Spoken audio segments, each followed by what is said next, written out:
Bismillahirrahmanirrahim. Jangan lupa subscribe ya. Bahasanya, kalimat ini akan selalu kita dengarkan.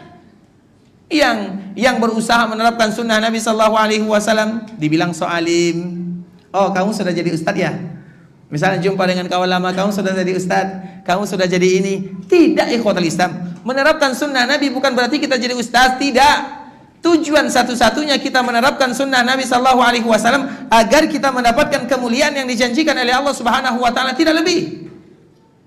Tujuan kita bangga dengan sunnah Nabi Sallallahu Alaihi Wasallam. Kuntum khaira ummah. Kalian itu adalah umat yang terbaik. Sebagaimana Allah berikan kemuliaan kepada Nabi, maka Allah berikan kemuliaan kepada umat Nabi. Kalau seandainya mereka ikut Nabi Sallallahu Alaihi Wasallam, makanya tidak akan pernah rugi orang yang ikut kepada Nabi. Tidak. Hanya saja dilihat daripada zamannya. Kadang ada yang ikut kepada Nabi, diberikan kekuatan oleh Allah Subhanahu Wa Taala. Kadang ada di antara mereka yang zamannya zaman lemah, atau zaman di mana sedikit mereka yang mengikuti sunnah Nabi Sallallahu Alaihi Wasallam. Makanya perintah untuk mengikuti sunnah Nabi Sallallahu Alaihi Wasallam dilihat dari sisi pandang pembahasan atau makna sunnah yang tadi telah kita bahas. Kalau seandainya ditinjau dari segi akidah, maka wajib hukumnya kita mengikuti sunnah Nabi. Kalau seandainya ditinjau dari hukum hadis, wajib hukumnya bagi kita mengikuti sunnah Nabi Sallallahu Alaihi Wasallam.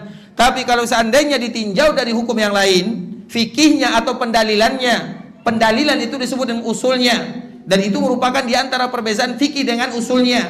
Fikih itu dalilnya, usulnya bagaimana pendalilannya, maka itu akan diberikan pahala bagi mereka yang mengikutinya. Dan kita tahu ikhwatul Islam, ada salah satu hadis yang sangat indah, dikeluarkan halaman 17 ya, dikeluarkan oleh Imam Bukhari. Wa masalukum wa masalul yahudi wan nasara kamasali rajulin istamala ummala. Perumpamaan kalian dengan umat-umat sebelumnya, orang Yahudi dan orang Nasara, ibarat seperti orang yang mempekerjakan para pekerja. Faqala man ya'malu li ila nisfin nahar ala qirat fa'amilatil yahud. Siapa yang bekerja untukku sebahagian malam, maka orang sebahagian siang, artinya dari pagi sampai siang, sebahagian hari. Maka orang Yahudi pun beramal, diberikan kepada mereka satu qirat. Faqala man ya'malu li min nisfin nahari ila al-'asr. Siapa di antara kalian yang mau bekerja dari siang sampai asar, waktu yang semestinya kita beristirahat, dari siang sampai asar, waktu yang panas, penat, lelah. Fa'amilatin nasara, maka orang Nasara bekerja di sana dengan ganjaran satu qirat. Kemudian apa kata Nabi? Tsumma antum ta'maluna minal 'ashri ilal maghrib. Sedangkan kalian adalah orang yang paling mulia, beramal di waktu yang santai antara maghrib dengan asar, asar dengan maghrib. Kita tahu asar dengan maghrib itu adalah waktu yang termulia. Di siang hari, kapan waktu yang termulia? Di ujungnya. Di malam hari, kapan waktu yang termulia? Di ujungnya juga. Di malam hari, waktu yang termulia adalah di ujungnya. Sehingga dianjurkan bagi kita sholat malam, beristighfar. Itu yang dianjurkan bagi kita untuk melakukannya. Di siang hari, waktu yang paling mulia adalah di ujungnya juga asar. Maka dianjurkan bagi kita untuk berzikir, baca Quran. Bukan JJS ya. Biasanya di asar ini apa yang kita lakukan? JJS, jalan-jalan sore.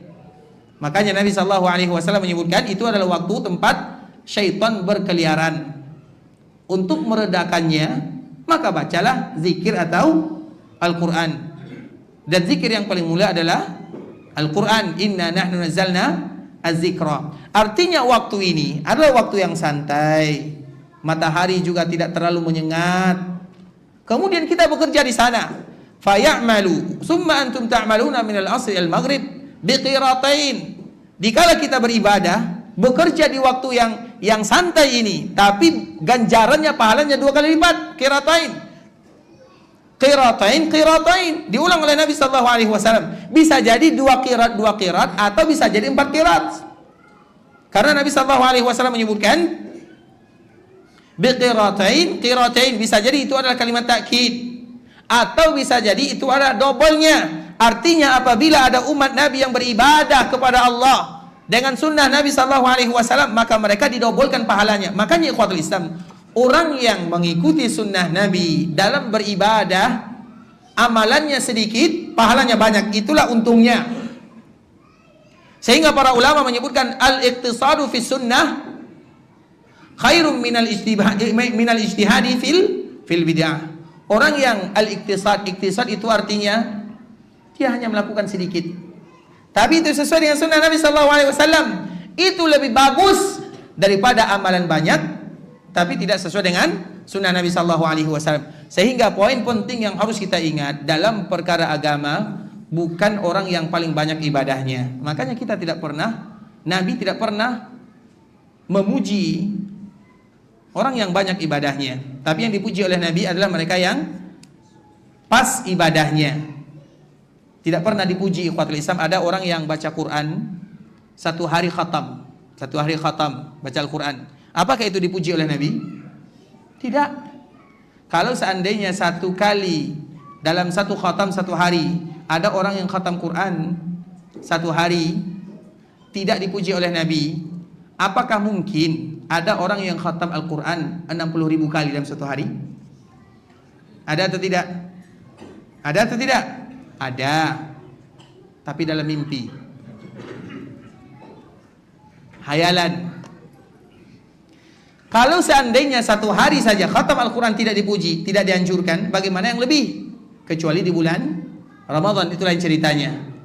Begitu juga ada orang yang misalnya dari Isya sampai subuh dia tidak tidur, kemudian dia beribadah kepada Allah. Apakah yang demikian terpuji? Tidak. Dia tidak terpuji, padahal dia beribadah kepada Allah Subhanahu wa taala. Makanya kisah yang sangat indah ya, kisah salah seorang sahabat yang bernama Salman Al-Farisi. Nabi sallallahu alaihi wasallam dikala berada di kota Madinah biasanya mempersaudarakan antara Ansar dengan Muhajirin. Salah satu yang dipersaudarakan oleh Nabi sallallahu alaihi wasallam adalah Salman Al-Farisi. Salman ini dia Ansar atau Muhajirin? Salman Al-Farisi, Al-Ansar atau Muhajirin? Ansar atau Muhajirin? Hah? Siapa yang jawab angkat tangan? Siapa? Kita dahulukan yang tua bang ya. Muhajirin pak ya. Kenapa Muhajirin? Karena dia berasal dari luar Makkah. Masya Allah. Ini hadiahnya pak. Masya Allah. Semoga bermanfaat nanti pak ya. Saya salah pak ya. Masya Allah. Tapi jawabannya salah ya.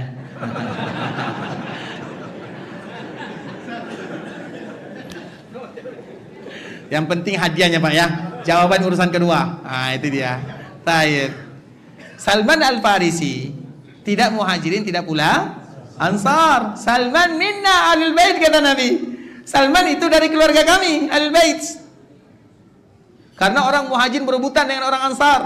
Salman untuk kami. Satu yang mengatakan Salman untuk kami. Saking mulianya sahabat ini. Yang Ansar mengatakan Salman untuk kami. Yang Muhajir mengatakan Salman untuk kami. Maka di saat itulah Nabi mengatakan Salman minna, Salman untuk kami. Kalau sudah untuk Nabi selesai. Jelas ya? Jawabannya benar tapi salah, itu saja. Bagaimana maknanya terjemahkan sendiri. Tayyib. Nah Salman ini ikhwatul Islam dipersaudarakan oleh Nabi dengan salah seorang sahabat yang namanya Abu Darda. Sahabat yang mulia, rajin ibadahnya. Istrinya adalah Ummu Darda, Abu Darda dengan Ummu Darda. Jadi Abu Darda ini atau Ummu Darda dikala Salman, karena dulu persaudaraan yang dilakukan oleh Nabi, yang dipersaudarakan oleh Nabi itu ikhwatul Islam, persaudaraan ukhuwah betul-betul melengket, artinya betul-betul mereka hampir saja mereka bisa mewarisi. Saking kuatnya persaudaraan ini. Akan Nabi sallallahu alaihi wasallam bainal muhajirin wal ansar. Ketika Nabi mempersaudarakan antara Muhajirin dengan Ansar, persaudaraan mereka itu persaudaraan karena Allah. Seolah-olah mereka betul-betul bersaudara. Makanya hampir saja mereka saling mewarisi. Kemudian pada akhirnya Allah batalkan. Sebagaimana Allah batalkan ayatut tabanni, yaitu menjadikan orang lain anak angkat dan dinasabkan kepada orang yang mengangkatnya. Kalau ada di antara kita yang mengambil anak angkat, nasabkan kepada orang tua kandungnya, jangan nasabkan kepada kita.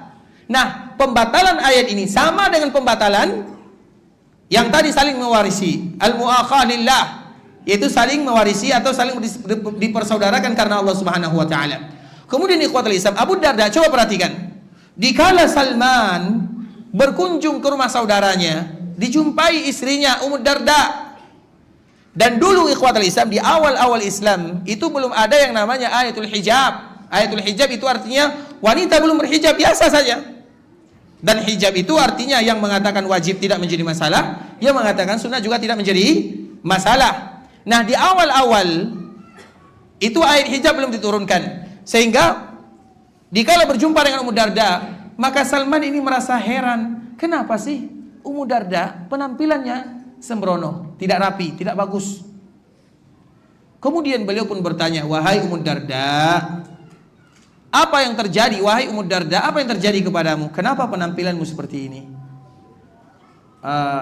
Ceritanya setelah azan ya. Barakallahu fikum, mungkin azan dulu.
Alhamdulillah ala ihsani wa syukru lahu ala taufiqihi wa amtinani wa ashhadu an la ilaha illallah wahdahu la syarika lahu ta'ziman li sya'ni wa ashhadu anna Muhammadan 'abduhu wa rasuluhu da'i ila ridwani wa sallallahu wa sallam ala nabiyyina Muhammadin wa ala alihi wa sahbihi wa sallama tasliman mazida amma ba'du.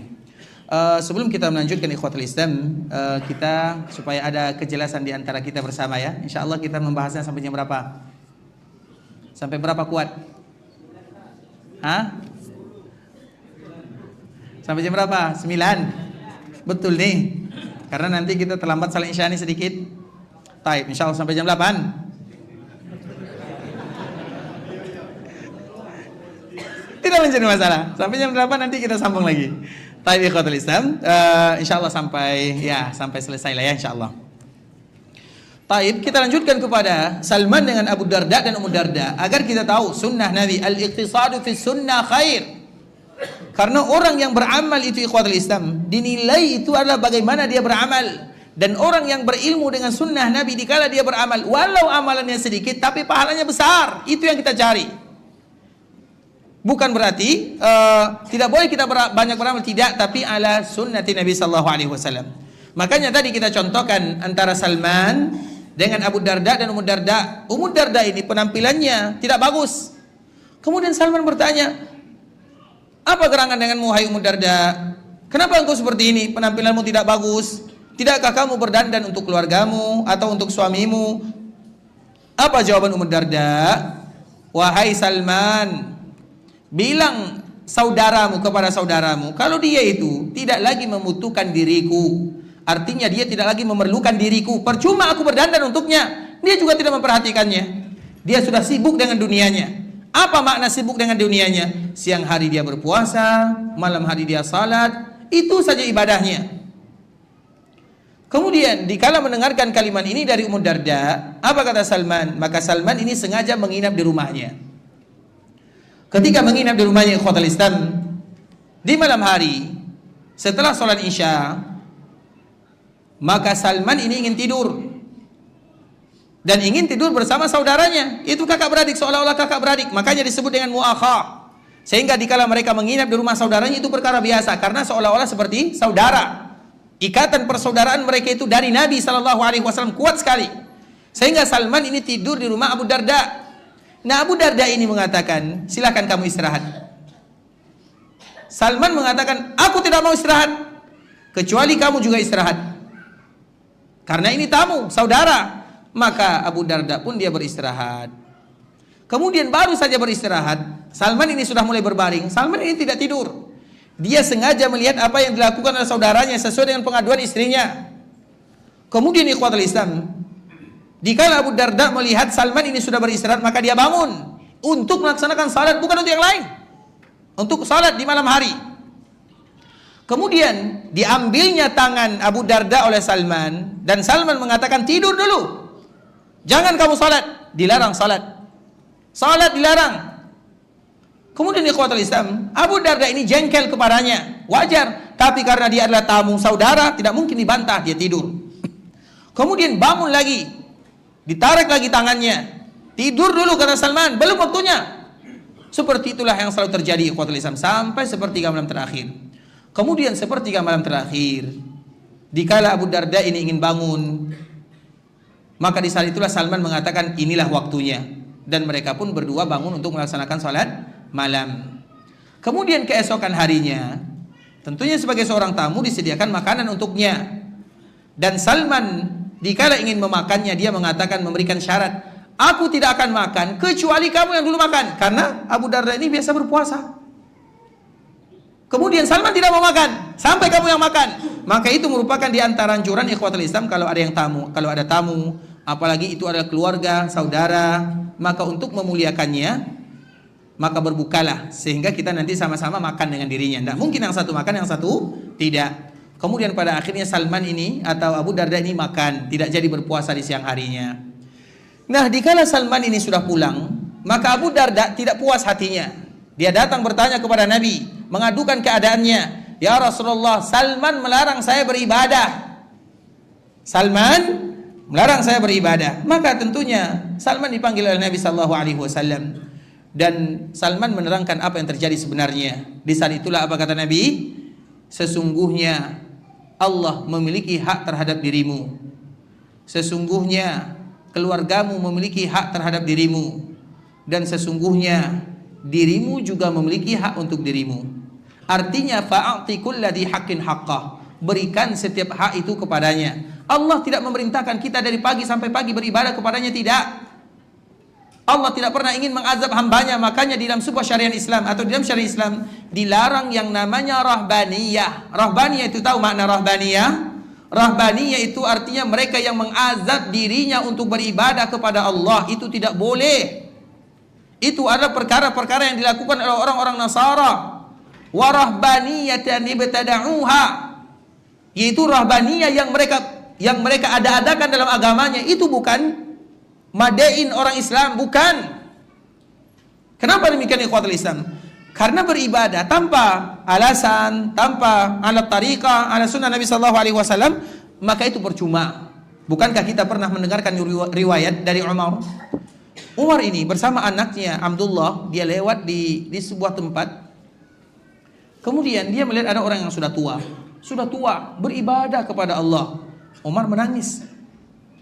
Maka anaknya bertanya, "Wahai ayahku, kenapa engkau menangis?" Apa kata Umar? "Saya melihat firman Allah Subhanahu wa taala untuk orang ini." Maka dibacakan oleh Umar, "Hal ataka haditsul ghasyiyah wujuhun." Apa arti wujuhun yauma idzin khasyiyah? Wajah-wajah yang pada hari itu tunduk khusyuk beribadah kepada Allah. Artinya biasanya orang yang rajin beribadah biasanya wajah yang khusyuk tunduk beribadah kepada Allah. Wujuhun yauma idzin khasyiyah.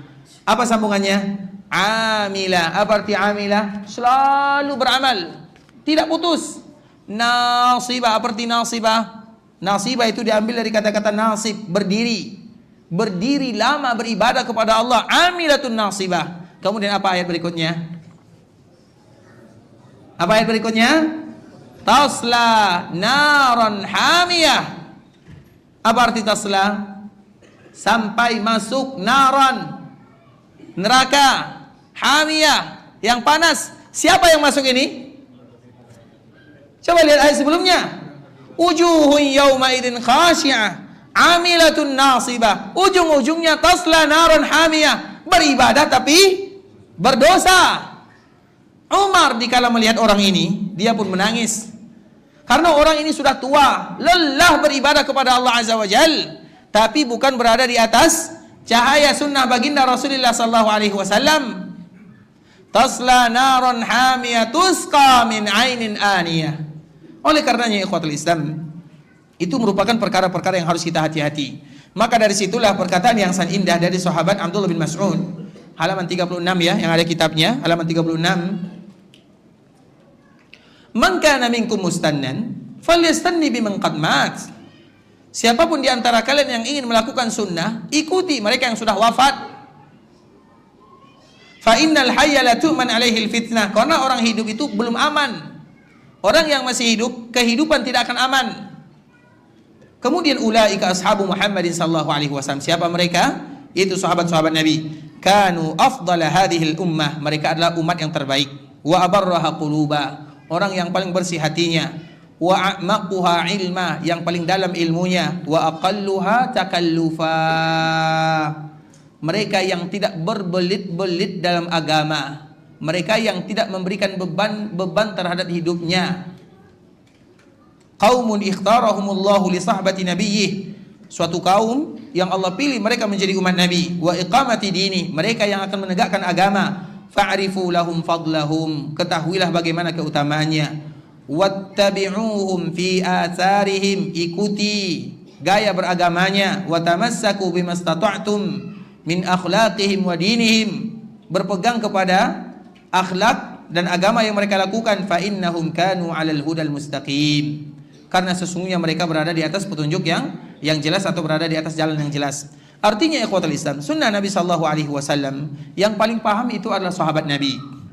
Untuk penjelasannya, penafsirannya, maka tafsir yang paling bagus adalah sahabat Nabi sallallahu alaihi wasallam. Mereka adalah orang yang diturunkan sunnah dan mereka ada.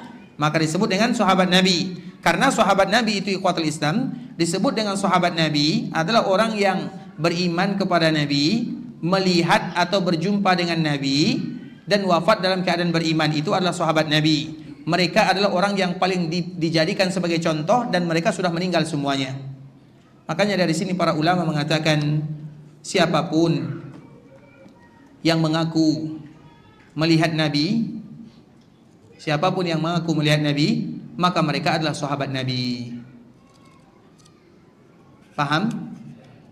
Siapapun yang mengaku melihat Nabi, maka mereka adalah sahabat Nabi. Mungkin atau tidak?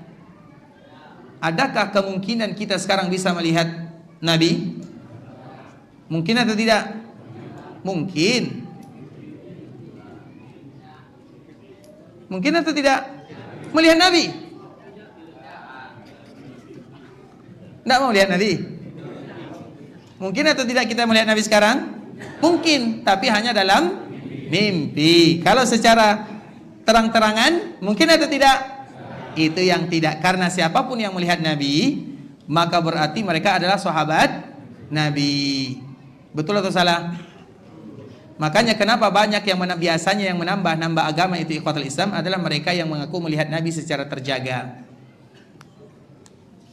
Mudah kan? Karena mereka sahabat.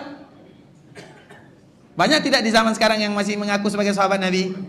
Banyak ya? Saya melihat Nabi. Coba bayangkan, kalau mereka melihat Nabi, apa beda mereka dengan sahabat? Coba sebutkan salah satu perbedaannya. Sahabat Nabi, apa makna sahabat Nabi? Melihat, beriman kepada Nabi. Kita juga beriman. Melihat Nabi. Ada yang mengatakan melihat Nabi, berarti sama dengan sahabat Nabi. Wafat dalam keadaan keimanan, semuanya sama. Yang membezakan sahabat Nabi itu hanya satu, yaitu mereka melihat dan bertemu dengan Nabi itu saja. Kalau kekhususan ini sudah diambil, maka hilanglah wibawa sahabat. Sehingga orang-orang yang mengaku melihat Nabi berarti mereka sudah menghilangkan wibawa sahabat. Dan semua kita bisa mengaku melihat Nabi. Saya melihat Nabi. Siapa yang bisa membantah kalau saya bisa melihat Nabi? Siapa yang bisa membantah? Tidak ada. Perkara-perkara yang tidak bisa dibantah. Makanya perkara-perkara seperti ini tidak boleh dijadikan standar sebagai di dalam agama. Karena tidak bisa dibantah, tidak bisa diprediksi, tidak bisa dideteksi. Saya melihat Nabi, siapa di antara kita yang bisa membantahnya? Kapan Ustaz melihat Nabi? Bisa jadi saya berbohong. Oh, kemarin dikala saya di Madinah, saya melihat Nabi. Ada yang bisa menjawab? Ada yang bisa jawab? Tidak bisa dijawab. Kemudian saya mengatakan, dikala saya bertemu dengan Nabi, maka saya minta kepada Nabi, ya Rasulullah, ajarkan kepadaku salah satu hadis yang tidak pernah engkau ajarkan kepada siapapun di dunia. Maka Nabi ajarkan kepada saya, siapapun yang minum kopi masuk surga. Contoh misalnya. Siapa yang bisa membantah? Siapa yang bisa bantah? Tidak ada. Makanya itulah makna daripada ungkapan yang sangat indah ini ikhwatul Islam.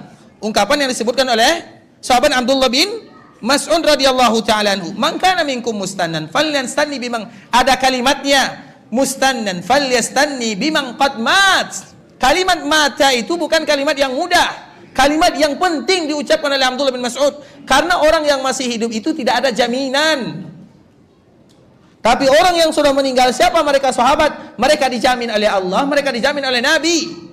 Sedangkan kita tidak demikian. Makanya tidak boleh dijadikan Ustadz Fulan sebagai standar, Ustadz Fulan sebagai standar.